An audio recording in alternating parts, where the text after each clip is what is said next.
What's going on, everybody? Welcome to Eden Restored. Hello, I am Rhonda Spencer. And I'm Dr. Stacy L. Spencer, and we are excited that you decided to improve upon your relationship, to get you back to a place where you're restored, like the Garden of Eden. You remember Adam and Eve in the garden had everything they needed. They were what? They were naked and without shame. And that we want to get your marriage back to a place where there's no shame, no judgment, that you all are one. And so tonight we're going to help you to do that by talking about what healthy couples do on purpose. And tonight, as always, this podcast is for married and seriously dating couples, and the information that we share here is for educational purposes only. And if you like this, please share and subscribe. Share with a couple friend. Even right now, tag somebody, tell them we're on tonight, because this one is for you. So in just a few seconds, I want you to buckle up, get ready. Let's dive deep and talk about what healthy couples do on purpose. You know, babe, I was reading this book by Roberta Gilbert, and she was talking about Murray Bowen's theory of family theory. Okay. And he talked about how there are different systems, different nuances within the family system that can ultimately impact your marriage. I remember reading through this in graduate school and seminary and beginning to look at all the patterns in my family, noticing patterns of divorce, patterns of abortion, patterns of abuse, patterns of addiction. And it made me think, if I am going to break some of these patterns, I've got to be intentional, because what we don't conquer in our family lineage shows up in our family later. And so I was very intentional about making sure that some of those things did not follow us into our marriage, but ultimately they still did. And so we want to help healthy couples be healthy on purpose. So what's the first thing that they need to think about in terms of getting healthy? Well, the first thing that you need to think about is making sure that you learn how to self-regulate.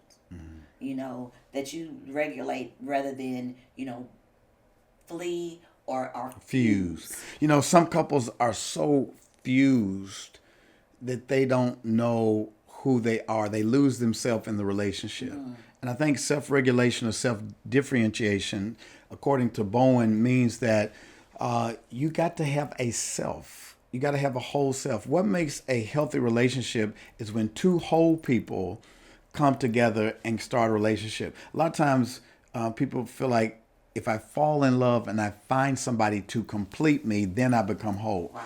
But an ideal relationship is when both of y'all are whole. Right, when both of you guys are whole. You're 100% and your spouse is 100%. What would you say to some women or men out there that are trying to find themselves in a relationship? Well, you got to do the work.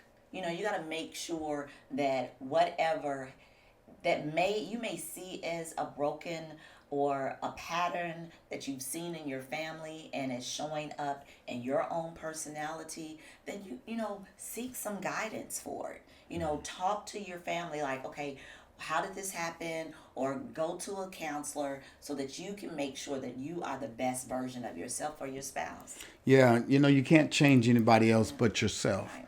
And I like what you're saying, because you have to make sure that you're healthy. You can't make your other spouse healthy.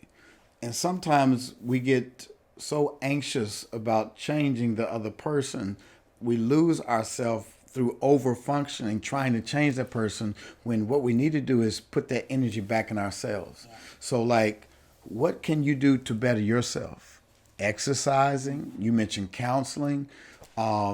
So there's a self within the couple self that must be secured. I can only imagine that when God created Adam and Eve, that Adam was a whole person. He was successfully single before God put him to sleep and pulled out of his side and made Eve. Okay. And I think you and I were both successfully single in the sense that we knew what we wanted in life. We knew our purpose. We knew what direction. And when we linked up, it was almost like we activated the gifts that were already present in us. But so many couples I see wanting the other person to complete them, and that's not how God designed it. No, it is not how God designed it.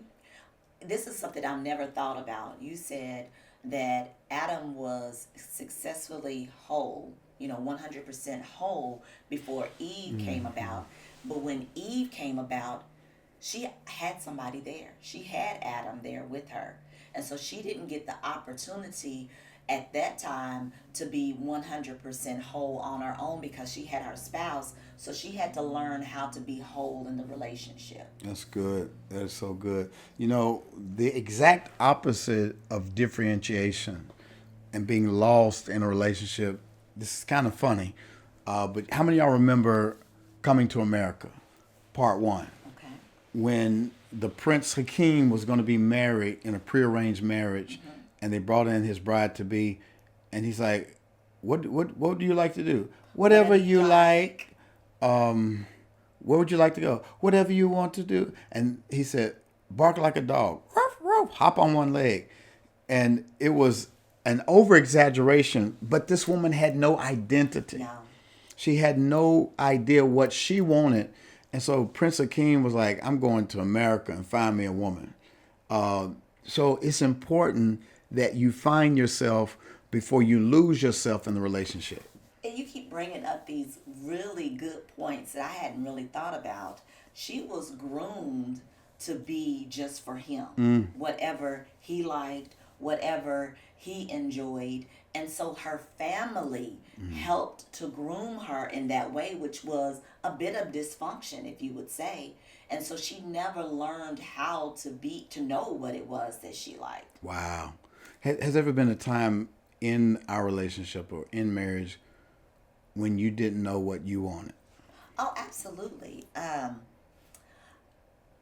We were young when we got married and, trying to figure out marriage and then later trying to figure out, being a mom. So I was like, okay, I'm supposed to just be wife and mom, and I lost Rhonda for a while. I got my degrees, I graduated, I had multiple degrees, but I'm like, what do I do with Rhonda? And it was a little point where I was like, why am I giving up myself to help, I thought I was giving up myself to the marriage and children and not really making myself more of a helper in everything that I could bring to the table. What do you do when you feel like you're losing yourself in a relationship? Oh, that was then. Now I'm secure in our relationship.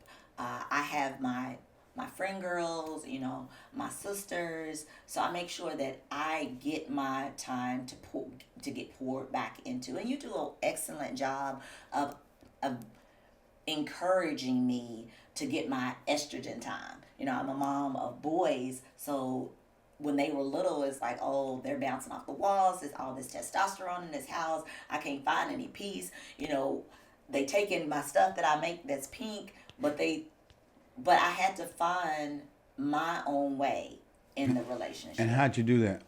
By making sure that I actively got involved in my chapter, that I actively... Chapter? My sorority. Oh, what's your sorority? Of course, the only sorority that Oh, Lord, you done started something now. Now you're going to make people log off. I'm so sorry, but you're the one who brought that. I just said chapter, so I was leaving it. So you got involved with your sorority. You started doing Pilates. Yes. And let me say something about that. The way I stay in shape is I go to the gym every day because it really helps my stress levels. It helps me to stay healthy.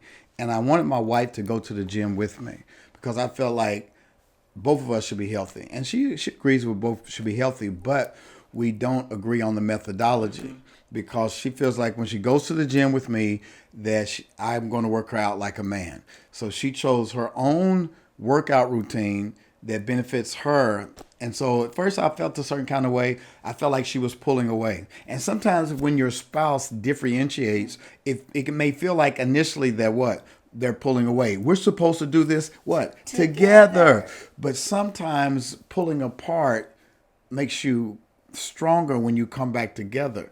And we don't stay away too long from each other. But I believe somebody once said, as Tyler Perry said, 80% of what you need is in your marriage The 20% comes outside in terms of other activities that build you up as a individual. So I got over myself. She's doing her exercise. I'm doing mine. And we come back together. Guess what? We benefit from being in shape. But even with that, we had to communicate that. Yeah. You know, so when I was telling you, no, I don't want to go to this.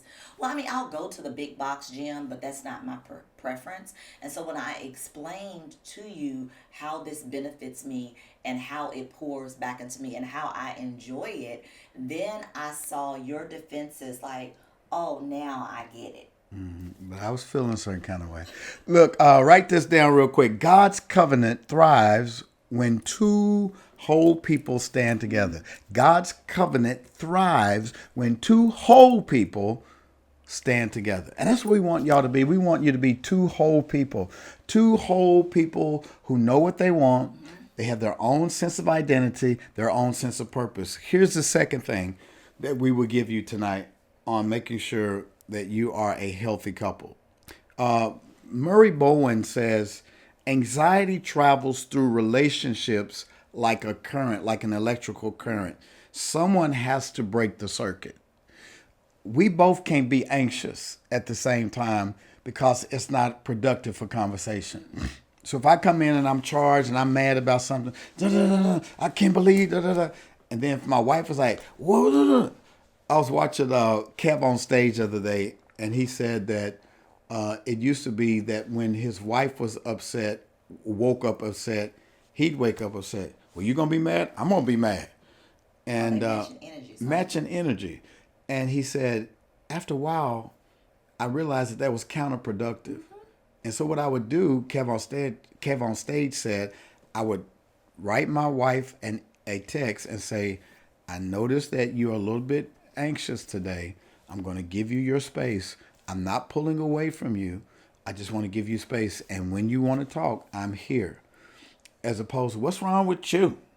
I notice you being and so we go back and forth and we matching energies when somebody has to be the person to break the current, to break the circuit and say, you know what?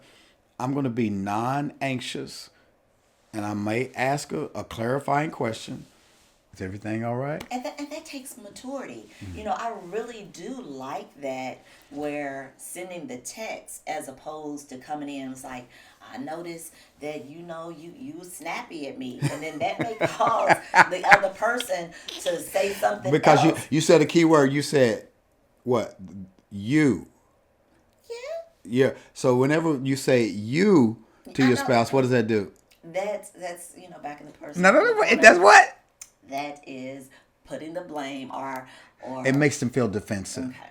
So what's a better way of phrasing if you're concerned about your spouse? I noticed that Woo, woo, woo. Come on. there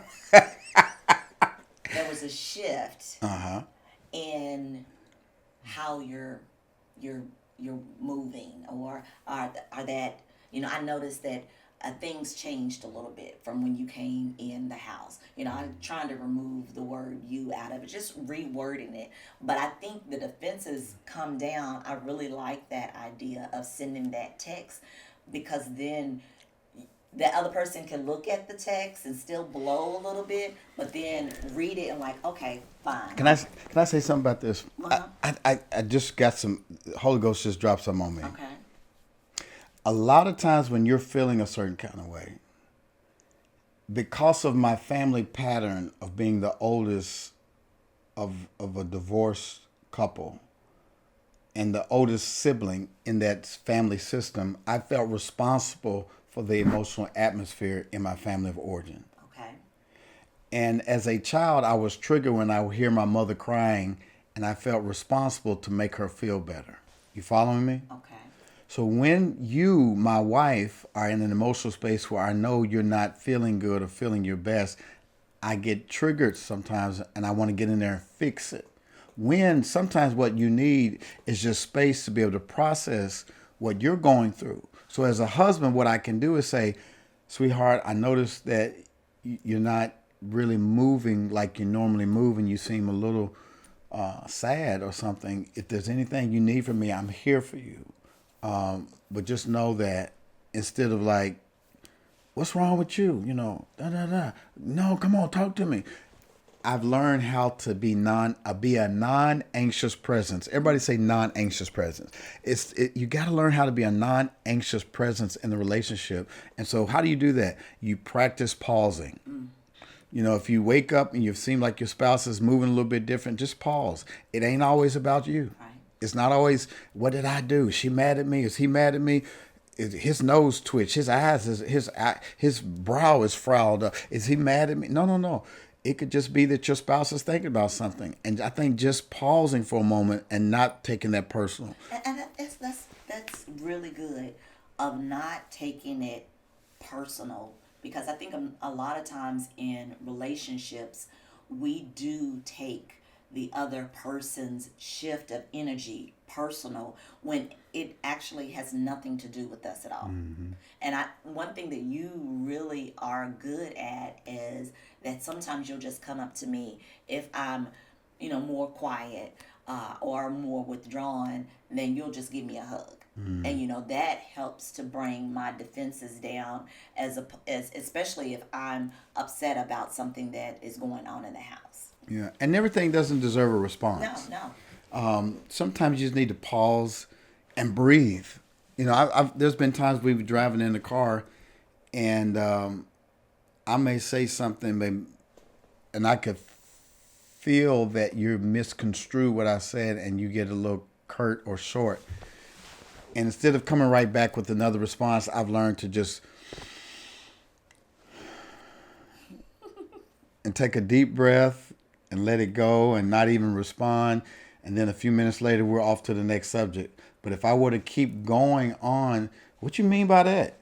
It's like something simple would turn into Right. a whole nother thing simply because I felt I need to respond to that energy when I don't have to. And what is his name? Bowen. Saying that anxiety travels through like a current. Yeah. And it's so like a loop. It just keeps going, and you may get in a loop, and what you were meant to be talking about, now it's lost because now it just becomes too much. Philippians 4:7, it says, be anxious for nothing, but what? Pray about everything. And so sometimes, you have to just say a little prayer. When you're taking a deep breath and you want to respond to your spouse, take a deep breath and just say a prayer. And then when you calm down, you regulate yourself, then you can speak on it. Watch this. Proverbs 15:1 says, a gentle answer turns away wrath. It's all about the tone. It's all about how you say what you say. And if you give a gentle answer, sweetheart, baby, that does a lot better than, what you mean? What you mean? It's all about how you say it. So let's talk for a moment. Is there a hot moment where one of you chose regulation over reaction and it changed that outcome? I want y'all to think about that as a couple. But baby, can you think of a hot moment where one of us chose regulation over reaction and it changed the outcome? One that immediately comes to mind is when before I lost my dad, and he was sick, and we live in different states. My siblings and I, we all majority live in different states. And our mom called and was like, Dad wants y'all here now. And so that just put me all in an uproar. I'm getting ready to get in my car to drive. How far? 7 hours away, and it was already late at night, and I'm upset. And that wouldn't have been a good idea of driving that far, upset, and it just made no sense. And so you calmed me down. You were like, babe, I know you want to get there right now, but I need you to get there safe. You can fly out in the morning. And, so you held me while I, expressed, my sadness for what was going on. And so that you helped to regulate that situation. Yeah. And sometimes we need that because that lizard brain takes over and we become impulsive because we get stuck in fight or flight or freeze. But when you're regulated emotionally and somebody comes in and helps you to become emotionally regulated, you can calm down and think more rationally. When you're anxious, you can't make a clear-cut decision. No. You're acting out of your emotions, and it's so good for that. Listen, the next thing we want to talk about is unwholesome threesomes. What? What? Unholy threesomes. Triangulation is what Dr. Murray Bowen talks about, triangulation. And when stress rises, we pull a third thing or a person, child, work, ministry, the phone, church member. Sometimes when stress rises, we tend to pull in a third party to help us to deal with the dysregulation. You got to make a covenant, a two-person process that you don't vent to outsiders instead of talking to your spouse. Oh, that again, that takes maturity, because if you go to outsiders or go to family and you're having a little riff with your spouse during, one night, and you vent to a sister or a sister friend, and then you and your spouse, you guys make up, your sister friend is still looking at you sideways and she's angry at him. He doesn't know she's angry. And then you probably forgotten all that you have said to your friend. And so then that becomes, I can see where that is an unholy triangulation. What's the danger, babe, of going to work and talking to somebody of the opposite sex about all that's going wrong in your marriage? Oh, so many red flags. One, you're talking to an opposite sex about what's going on with your marriage, and if that person is also having issues at home, then you become kind of work wife, husband, work husband, where y'all just talk to each other about and what's before wrong. you know it, Right. there's emotional transference, and the person you become so comfortable talking to about all your problems, he understands me, don't he? And the next thing you know, y'all cuddle up somewhere because you have transferred your love for that person who became a good listener. Right? And one, that person isn't a person that you've made, this before God, this covenant with God, and knows all of your bad habits, your good habits, how you wake up in the morning, what your routine is. That person doesn't really know you. He or she only knows your 9 to 5 self. And some people who are good predators know how to listen real good because they have an agenda at the end, and that is to get your spouse in the bed. So you got to make sure that you don't allow a third person to come in and get the ear or heart of your spouse. Let me ask you this. How does a child become the third person in a family system? Well, the child, I can assume, could possibly become the third person in the system when you're constantly dealing with the child as opposed to spending time with your spouse, where you're always doing things. Of course, we want you to take care of your children, but when you're neglecting your spouse and putting all of the energy into your child or children. That's good. Or even I can see where the child gets older and you make this child more of a surrogate per se spouse, and put all your love and affection to the child as opposed to giving it to your spouse. That's so good. And another thing that came to mind while you were talking is that this tendency of us to be helicopter moms and dads. When you have a child who is acting out in the family system, sometimes you put so much attention on trying to get that child right that the marriage gets neglected or the spouse gets neglected because you're putting so much energy trying to get this child together. And what Bowen would say is to be non-anxious with that child and to set some healthy boundaries and some consequences for when the child breaks the boundaries. You don't get all upset. Didn't I tell you to clean your... You know what? I'm not hollering at you. I'm not going to keep fussing at you. If you don't clean your room, I'm going to take your phone. You're not going to be able to go to the dance.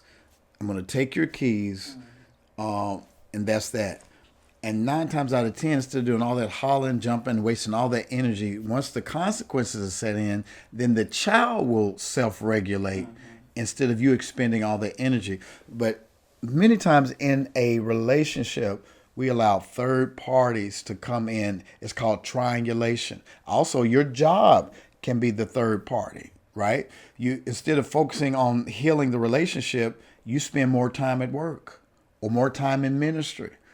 And that begins to absorb all of your time to the point where the relationship gets worse and worse and worse because you're not cutting off that third party. Or it could be a season that a job or a child needs that extra attention. But again, openly communicating with your spouse and y'all tackle it together, you're a unit, as opposed to one person just etching away at whatever's going on. You know, babe, you know, this is such and such season and I've got to work longer hours. And you readjust. And so when you're readjusting and you're communicating with your spouse, then you can come up with those healthy boundaries and different ways of dealing with things together, as opposed to the other spouse feeling that they're being left out. Yeah. You know, Mark 10:9 says, what God has joined together, let no man separate. No man or woman or job. Whenever there's a third entity that's threatening to pull apart what God joined together, that has become unhealthy. And that could be a child, that could be another person of the opposite sex, it could be a job. But whatever it is, both of you have to be like, you know what? I think it's time for us to cut this third thing off. And not cut, you can't cut off a child, but you can change how you respond to that child. You cannot necessarily quit a job, but you might have to start putting some regulations in place. For example, at one point I was asking you about traveling and speaking and getting involved in politics, and I've had a meeting and you guys were like, you're already gone so much. And so we started communicating how much is healthy and how much is unhealthy. So all those things are necessary. So what are some practical guardrails we could use to avoid unhealthy triangles? What do you think? What are some healthy guardrails we can put in place to avoid those unhealthy triangles? Well, one, when you feel like that you are not being heard, where you feel like you may want to go vent to someone outside of your marriage, just go and talk to your husband. Or again, you know, write a letter or a text message to your spouse and said, hey, is there a good time for us to talk? You know, I'm feeling a little distance in our relationship. Can we talk? And just setting up those times where it will be a good time for you both to talk. And if you're going to have opposite sex friends, those friends must be friends with your spouse.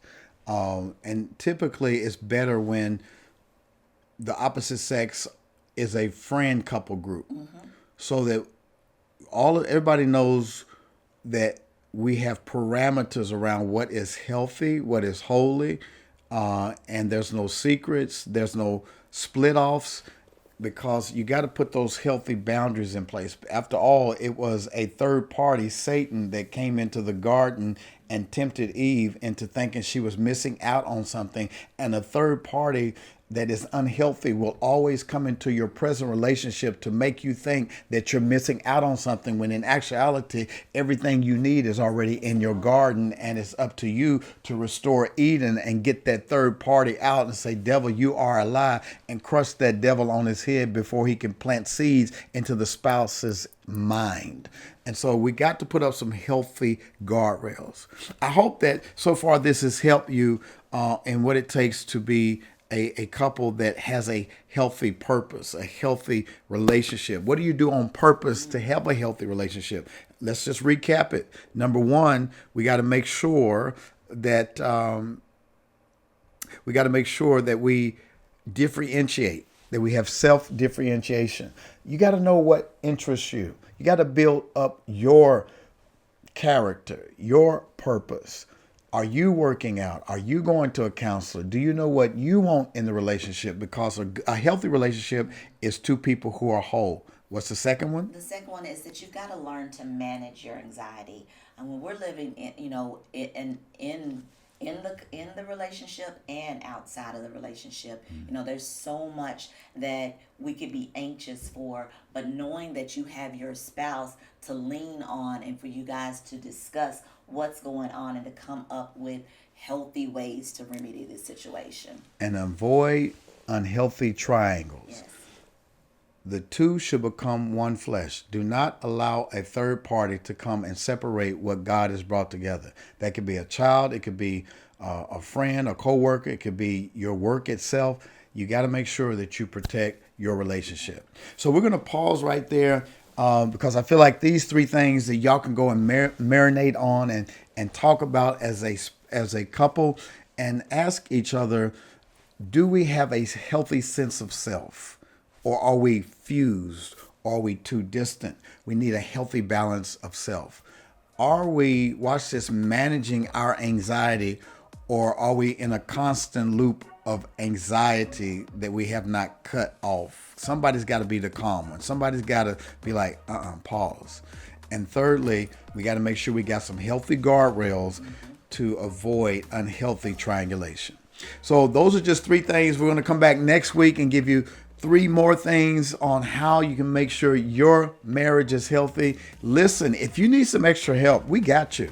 We are board certified sex counselors, and we are going to help you with all things intimacy, communication, conflict resolution. If you need a special counseling session, reach out to us. We got you. If you want to be a part of our Eden Circle community, how do they do that? If you want to be a part of Eden Circle, go to theedencircle.com.